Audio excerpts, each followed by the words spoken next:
大家好，今天呢，我们一起来学習一下腰穿啊。这个腰穿呢，是可以說是神經外科醫生呢必備的一個技能啊。那麼，所以腰穿呢，如果是在神經外科工作的護士來講呢，也是肯定少不了啊，要經常見到這種操作。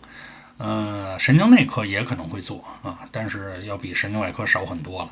那麼在我們這個整個的護理的學習過程中呢，腰穿其實涉及的比較少啊，就是可能不一定在講課的時候有專門的課程啊，說一節課咱們就講這個腰穿。但是毫無疑問呢，腰穿這個操作，包括它相關的一些護理措施啊，在我們這個真正的NCLEX 考試啊，包括我們在學習過程 ATI 的考試啊，都會遇到與腰穿相關的題。那麼所以呢，就是說我們雖然沒有專門的去學習過這個事兒，但是呢，說實話，它老能碰到這種題哈，尤其是大家在複習 ATI 這種總複習或者是 NCLEX 備考這種過程中啊，好像腰穿你總能遇到。所以今天呢，我想呢，主要是把這個點啊給它補上啊，因為其實學習過程中好像很少講這個，但是呢，考試題裡你總能遇見啊。今天呢，我們就來針對腰穿做一個專題。那麼首先我們說這個腰穿啊，我們希望是大家能學習完這個之後，第一啊，大概的一些重要的原則我們沒有遺漏啊，也就是說，比如說腰穿有一些什麼禁忌症，我們是不能做的啊，這個是非常重要的一個考點。那麼當然它的體位是吧？然後為什麼採取這個體位啊？包括我們穿刺點為什麼選擇這個啊？包括我們老說術後為什麼不能枕頭，而且要平躺？也就是說光修判都不行啊！你修判體位，就是說仰臥位，你還得把枕頭去掉。那麼這個到底是出於什麼原因啊？那麼當然識別一些併發症啊。所以希望大家呢，至少聽完這個視頻講解以後啊，看完這個視頻以後呢，把這些重要的知識點至少啊，咱們就不存在什麼疑惑了啊。這就是我這節課呢，希望給大家帶來的一些收益啊。那麼首先我們說腰穿是什麼啊？腰穿實際上是我們說它穿到哪兒去啊？這個要先明白。腰穿實際上就是從我們這個後背脊柱這一塊兒，我們都知道脊柱它是很多脊椎是吧？一個一個椎體它串起來，這就是我們的脊柱。那麼在脊柱呢，它中間會有間隙啊，不是說每個椎體和下一個椎體都嚴絲合縫，一點沒有這個間隙啊，那咱們這個脊柱估計也就沒法運動了。那麼它存在這個間隙，這才能保證咱們人體你像這種像前屈呀、背伸吶，是吧？左右旋轉啊，它才有這個空間。那麼腰穿實際上就是利用了咱們脊柱椎體之間這個間隙把這個穿刺針呢送到我們的蛛網膜下腔啊。這個是從咱們後邊就是脊柱背側最外側這個棘突之間的間隙扎進去啊。那麼這個間隙扎進去，其實這個間隙並不大。大家看這個圖這個圖這是一個椎體但中間這個就是棘突。這是下一個椎體這是它的棘突。我們穿刺實際上摸到這個脊柱最鼓出來那個東西是中間的棘突我們說摸後背的時候，你摸脊柱是吧？一個一個這個椎體摸的實際上是中間最鼓出來這個棘突，它是向咱們背側突出的咱們其實根本摸不到說兩側的這個真正的椎體，這是包括椎弓這基本都摸不到因為肌肉都給它保護住了，唯一能摸到的就是這個棘突我摸到棘突之後，它中間有個縫隙，穿刺針就這麼扎進去從側位看，就是穿刺針從外邊扎進來扎到哪兒？扎到蛛網膜下腔。那麼這一點實際上大家理解了以後呢，就知道腰穿是幹什麼它是要穿刺到蛛網膜下腔的，釋放腦脊液。當然它可以測顱壓，為什麼呀？顱壓和這個脊髓這個蛛網膜下腔的壓力在人這種側位的時候，它基本可以認為是相等的。那麼顱壓高就會導致這個部位的壓力也高，所以你就可以測出來當然另外一個，從這個圖上我們可以看到這是脊髓，從上到下我們知道脊髓腔裡它有一個脊髓，這是非常重要的，屬於中枢神經系統。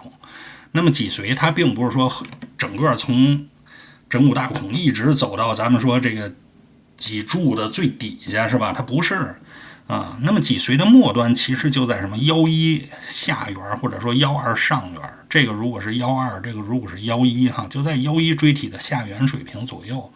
當然呢，我們穿刺的時候你一定要盡量避免這個水平，或者說往上。你要從這個腰一，舉個例子你說從這個胸十二腰一之間間隙穿刺，那穿刺之後呢，直接有可能就誤傷到脊髓這直接有可能導致偏癱了，是吧？所以這個我們要盡量的避免。那麼所以呢，我們穿刺一定要安全穿刺安全的話，我們盡可能，比如說這個是腰一的話，是吧？我們就從腰二以下比如說如果這個是腰一，這是腰二，這是腰三，是吧？我們如果從腰三下緣，我們說叫腰三腰四间隙穿，這是最安全的。那我說從腰四腰五穿也可以，甚至腰五抵翼都可以個別的患者因為穿刺它有難度你可能最佳的那個位置不行，穿刺多少次以後還是穿不出來，這有可能的所以呢，大家要知道我們首先穿刺它的位置的選擇，其實就在這個圖上已經看得很清楚了這是一個側位的，這是前左邊這是前，右邊這是後，咱們是針從右邊進來你不能太高了，所以我們通常說是在腰三腰四间隙，差不多是這兒，或者腰四腰五间隙在這兒，這兩個是最常用的间隙。你針即便是穿深了什麼的這個神經不用太擔心，因為神經它懸浮在腦脊液裡，針尖就算碰上神經了，它也會跑絕大部分情況下，這個神經碰到針尖馬上就躲開了。但是你脊髓這是躲不開的它沒有地方躲，所以這就是我們穿刺的間隙的選擇。那麼其實影響到你穿刺結果或者說成功與否有很多原因，那麼最重要的一個其實就是體位那麼後邊我們可以詳細講體位。先說哪些情況下是禁忌症，你不能穿哪些情況下你是不能穿的。那麼首先如果有高颅壓或者颅內腫瘤什麼一些病人有明顯的颅內壓升高的表現，我們一般來講認為是禁忌症不能穿。為什麼？因為你下邊這個一穿刺，腦脊液一釋放，你上邊這個大腦這一塊的壓力很高，下邊脊髓這一塊壓力就出現了壓力差，是吧？你脊髓這一塊液體流出來，馬上壓力就低了，這會導致一個結果，就是說腦子上面壓力高，直接壓迫腦幹往下走，這就直接導致枕骨大孔疝患者可能直接心跳呼吸就沒了，所以這個是絕對禁忌症那麼再比如說有一些像出凝血的問題，是吧？患者吃的抗凝藥呢，或者怎麼樣的抗血小板藥，是吧？那麼這些你穿刺有可能導致出血，那皮下出血說實話還好，但你萬一脊髓這個脊髓腔裡什麼，我們說蛛網膜下腔，它萬一這個出血不止，那就比較麻煩那就會導致可能一些神經什麼這些功能障礙。所以呢，如果有凝血風險的話，我們盡量的避免穿刺部位感染這個當然是穿刺就存在這個風險但是呢，你如果這個地兒本身它後腰這一塊是吧，你穿刺點這一塊它本身就有紅腫了，那你還從這兒穿，那你這感染的風險自然要比那種正常皮膚穿刺感染機會那要大那可能好幾十倍，是吧？那就風險太高，所以這種情況下你明確的有這種局部的皮膚感染，什麼蜂窩組織炎那咱就算了就別非採取這種方法了。那麼包括患者他不能配合，有的躁動或者什麼小孩這種就哭鬧你這樣的話不好配合因為這個腰穿其實對於患者配合度也要求挺高的，患者如果動或者沒有辦法保持體位，你這個穿刺成功率就會明顯下降這個體位我們說像胎兒一樣側臥屈髖屈膝，簡單講就是像個大蝦米似的。大家都知道那大蝦米那姿勢是不是？就是這個人側臥位，這個屁股包括你的肩膀後背盡量靠醫生這一側的床邊這個都是可以說這都是多年來的經驗因為這腰穿說實話，你作為一個神經外科醫生，你從輪轉還沒畢業的時候輪轉就已經開始做了如果你再有個幾十年的工作經驗的話，你這腰穿至少在頭5年，你工作的前5年前10年，你腰穿一定不會少做我感覺腰穿大概估計一下吧，腰穿做個幾百例應該是肯定有了當然你說你後來就當主刀醫生以後呢，那麼年輕醫生可能做腰穿的機會就比你要多了，是吧？因為这個畢竟年輕醫生做這個還是更多哈。那麼腰穿呢，最重要的就是姿勢啊，也就是說，換個術語來講，患者的体位，你体位摆不好，你这腰穿极為困难啊。所以你看这醫生有沒有經驗？實際上，第一，這醫生一進來啊，看這個姿勢擺得不好，馬上給你調整姿勢，哎，這醫生絕對有經驗啊。姿勢擺不對，你這個腰穿極為困難啊。為什麼？他那個棘突之間那個間隙是扭曲的，本來那個間隙其實就不大，你再一扭，是吧？你這個針進去，你就偏啊，你針只要是偏了，那你穿不進去啊。所以我們說呢，當然对於咱們 NCLEX 考試，咱們護理學習來講呢，不要求那麼高，但是呢，我們知道一個標準的體位啊，就是側臥位，屈髖屈膝，像大蝦米一樣，盡可能靠醫生這一側的床邊啊。那說像左側臥位還是右側位，這沒關係啊，這沒有任何關係。患者最好是能夠用什麼胳膊抱住他的膝蓋那一塊，這是最好。因為這個情況下，你這個兩側就是你穿刺點兩側的這個棘突間隙會變得最大最寬啊，醫生是最好穿刺的，成功率就會大為提高哈。那麼為什麼選這兒？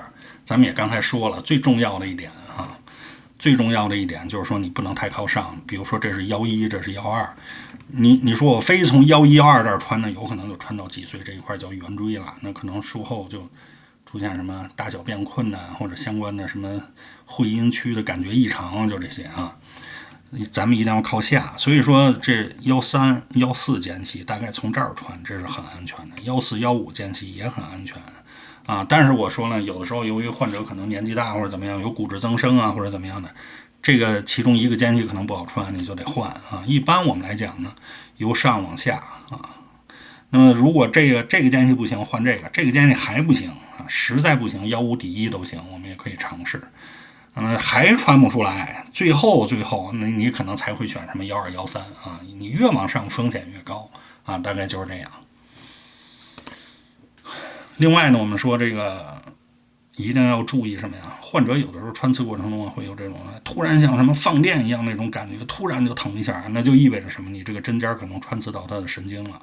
啊，這個也不是什麼大事兒啊，就是穿刺到神經，咱們剛才提過，它可能馬上就飄開了，但是它會有這種感覺啊，一般來講問題不大。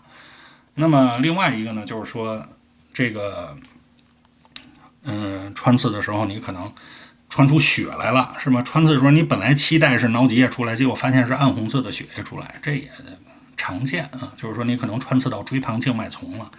啊，也就是說針尖兒可能有點偏了，那麼這個其實醫生都可以通過調整穿刺角度和方向啊來糾正啊，那麼反覆的試幾次，有可能就穿出來了啊，這個都可以接受，不是什麼特別大的事兒啊。另外呢，我想呢，就是說去枕平臥這個到底什麼原因？我們首先呢講這個之前呢，我們先看一下常規的腰穿針，大概就是這樣的頭，直接這個穿刺啊，斜面就是直接對着前面的。但是呢，傳統的說，這是傳統的比較細的腰穿針啊。那麼還有硬膜外穿刺針，這個其實在很多的時候也用於什麼呀？就是腰穿啊。但是它主要是為了治管。我們有的時候需要把這個腰穿治一根管進去，讓它持續引流啊。尤其是在有些時候出現颅內感染，那麼你持續引流呢，就會把這些髒東西都給引出來，然後用新的腦脊液產生以後把它冲洗掉啊，就是這個意思。就非常有利於這種顱內感染的控制和治療啊。那麼這個硬膜外穿刺針，它明顯的就粗啊，大家看它的這個 gauge 哈，就是數字越小的 gauge 代表針越粗，明顯的就比常規腰穿針要粗出不少去，对吧？那麼另外呢，其實這個頭你看，它這個頭頂端是封閉的啊，不是開放的，這個孔是開在側方的，也就是說你這個管主要是為了送管，這管進去以後它會往一側拐，這就是我們說。大家可以想象一下啊，這個病人後背朝你，然後你把針穿進去，然後把這個管送進去以後，它就會往上拐，這樣呢就會送到病人這個穿刺點上方的這個蛛網膜下腔啊，便於他治管這個操作啊。如果你這個也像這個，就開口朝前是吧？那這管進不了多深，那就頂着了，是吧？那就不太好往裡治。但是呢，往前走，哎，一拐它往上走，這個空間就會變得很大，便於治管操作。但是不得不說哈，有一個問題就是說，這種情況下，萬一你穿刺不太滿意的話，可不能直接往外拽管啊！這直接往外拽管，針不動，直接拽這根細管那是很危險的，因為這個斜面很有可能很锋利，把你這个管直接切断，最後剩一小节管就在病人的椎管裡，這就很麻煩了，是吧？这個東西呢就屬於一個很不好的情況啊，所以萬一覺得穿刺效果不好沒引出來，一定是連針帶管一塊往外拔啊，可不能拔這個細管。那麼為什麼要去診平臥啊？從這個針，我為什麼在這兒把這個針的圖像放在這兒啊？反正我自己這個在神經外科做了這麼多腰穿來看啊，如果你用常規腰穿針，用這種針穿刺，說是平臥可以減少穿刺孔的腦脊液持續外露，這個幾乎是不成立啊。所以我雖然書上它有可能這麼寫，包括你查資料可能這麼寫，但是我對這個表示非常懷疑。腰穿針是很細的哈，比咱們那個靜脈留置針，我感覺粗不了多少啊，这也就稍微粗一點兒。那種粗細的針，你做一個腰穿刺完了拔針，幾乎不會有什麼腦脊液外露這種情況啊。可以說這麼多年幾乎沒有說用這種腰穿針穿刺完了腦脊液持續外露導致什麼低顱壓呀或者顱內感染，幾乎沒遇到過啊。那麼唯一說你怕這種穿刺外露的話，那可能是用的這個咱們說右側這個硬膜外麻醉穿刺針，因為這個針粗，那你做完以後而且那一塊還問題是什麼？你還放了一根管進去呢，那根管等於一直在那兒，這種情況下它就有了一個腦脊液外露的途徑，是吧？因為它有這根管在這兒，它很可能順着這個管的周圍間隙慢慢有可能漏，這是存在的。那麼這種情況下，我們一般也不是說靠體位去怎麼改變，而是在外邊用線給它稍微縫合一下，給它一個壓力，它就不會漏了。那麼至於說常規腰穿針，你第一咱們就說用常規的腰穿操作的話，第一幾乎不太可能出現滲漏。第二呢，你這個理論我覺得也不太成立啊。你仰臥位你能減少滲漏是為什麼呢？那側臥位不能減少嗎？或者說你趴着不能減少嗎？為什麼只有仰臥位，或者說必須還得去了枕頭的仰臥位才能減少這個腦脊液外露啊？那它腦脊液外露的話，你仰臥位是不是更容易這個液體順着重力作用往下沉，從而外露啊？那是不是趴着更好，或者側臥比這個仰臥還要更能降低腦脊液外露的風險？所以我感覺這個說法是不太成立哈。說腰穿以後去診平臥可以減少外露，我覺得這個是我反正很懷疑這個觀點啊。當然大家你如果遇到這種題它有這個選項，而且其他選項又都不合理的話，那你選這個也行啊。但是我想說的意思是什麼？咱們一定要知道它為什麼。其實這個我覺得很不合理啊。那麼為什麼？那我認為它為什麼要去診平臥呢？最關鍵的是去診平臥以後可以降低你這種低顱壓性的頭痛的風險啊。那麼因為你比如說做完腰穿它釋放了一些腦脊液以後，是吧？你讓病人比如說採取 Fowler 這個姿勢Fowler 姿勢45到60度這種半坐位常規的 Fowler 體位。那麼這個時候呢，它腦脊液就會怎麼着？往下走，因為重力作用，是吧？腦脊液往下走，然後這個時候你顱內的這種腦脊液它就會變少，是吧？往下墜。那麼有可能就因為你本身腦脊液就少了，比如說200毫升，是吧？100毫升，那麼它顱內的腦脊液就會往這個脊髓這個狀況下降走，你顱內的顱壓就會相對變低，這會出現低顱壓性頭痛但是如果你仰臥的話呢，它都處在同一個平面上所以這種低顱壓性的头痛發生幾率就會降低我認為這個才是最重要的一個觀點。那麼至於說什麼現代研究或者什麼這些東西呢？大家可以看，就像我剛才說的，書上怎麼寫的，大家可以參考。但是既然咱們講呢，我覺得一定得把我認為正確的觀點給講出來所以去診平臥主要為了是降低這種低顱壓性頭痛，而不是說什麼減少滲漏，那根本就說不通那麼低顱壓性頭痛，其實這咱們就不說了，這個你肯定越坐直了，它這重力作用越往下墜，然后你顱內的壓力就会越多這咱们就不多持續的去講這個事兒。然後我們術後要觀察什麼，是吧？當然最重要的這些生命體徵意識是吧？疼痛是吧？這該觀察。那麼下肢的運動感覺是吧？有沒有疼痛什麼的？剛才其實咱們提到過一般就算有過個1天2天也就沒了啊，这个都不是什麼特別大的事兒啊。穿刺點，比如說有沒有出血，有沒有腫脹，是吧？有沒有滲出啊？這個當然咱們是得觀察，如果有的話，那得向醫生報告，你可能得採取點措施了啊。是局部的壓迫呀，或者是怎麼樣啊，或者是縫合呀，防止這個腦結滲漏啊。有沒有排尿的問題啊？是吧？那大家知道這是什麼意思嗎？如果出現排尿的問題是什麼意思？有沒有可能損傷到脊髓的圓椎這個部位了，是吧？就是穿刺點太高啊。有沒有感染的徵象啊？穿刺點有沒有紅腫？有沒有發燒和頸項強直？那麼這些呢，常規來講啊，其實這因為一次腰穿導致什麼頸項強直這種顱內感染，這個可能性很小啊，因為你畢竟這些東西都是無菌的，是吧？你操作都是無菌操作的話，這種可能性很小啊。那麼必須報告的，比如說嚴重頭疼，那意味着什麼？顱壓過高或者顱壓過低，這個讓醫生去判斷到底是哪一種情況啊？因為腰穿引起的，是吧？那可能有一些適應症沒有把握好，或者是釋放腦結放多了。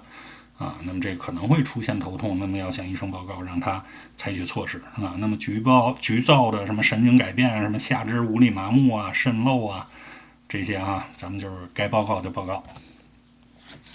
那麼正常的腦結應該什麼樣呢？無色清亮啊，就像水一樣啊。壓力呢，7到18厘米水柱，有的說8到20厘米水柱啊都行啊，或者7到20厘米水柱都差不多都是那樣啊。測卧位的時候，它怎麼測啊？其實就是外邊連一根管，這根管是有一個像一個大 L 大寫字母 L 那樣啊，那麼把那個小的橫的那一塊連接到你這個腰穿針末尾，那麼它腦結出來以後就會順着你這 L 那一數往上走啊，走多高那就是多高。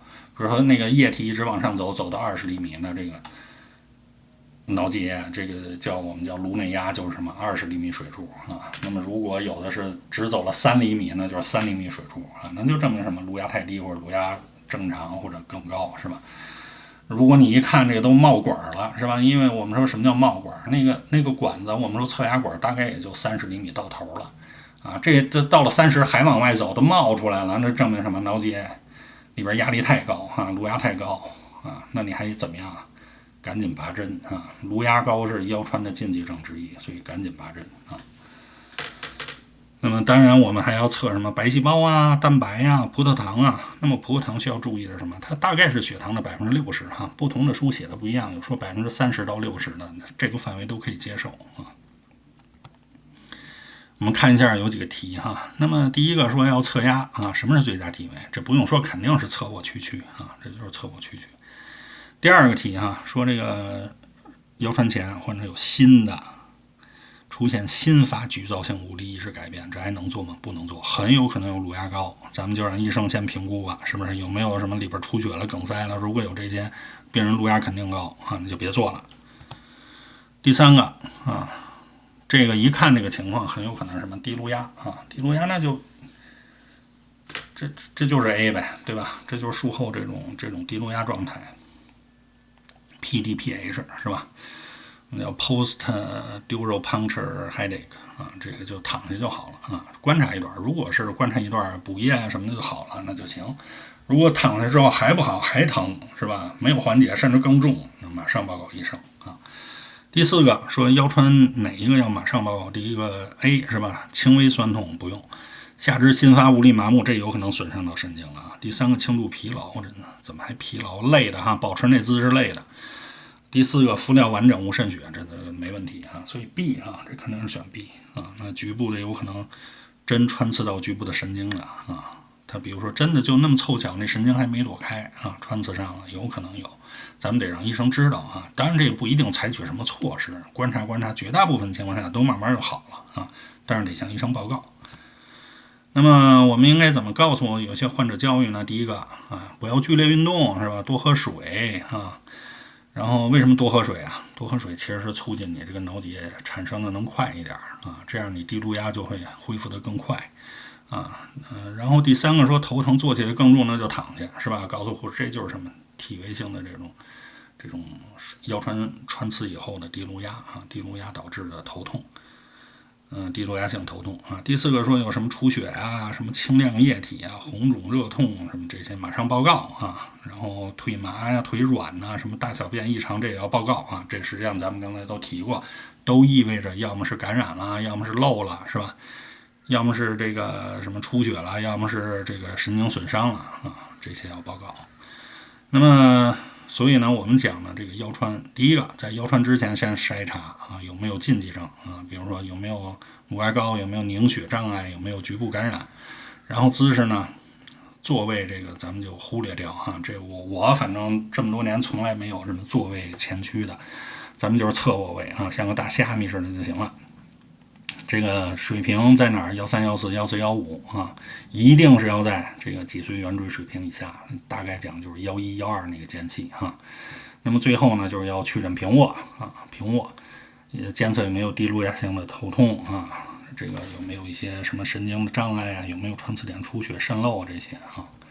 好，那麼今天有關這個腰穿我們就講到這兒哈，感謝大家收看，也歡迎大家呢點讚、訂閱、分享。好，謝謝各位。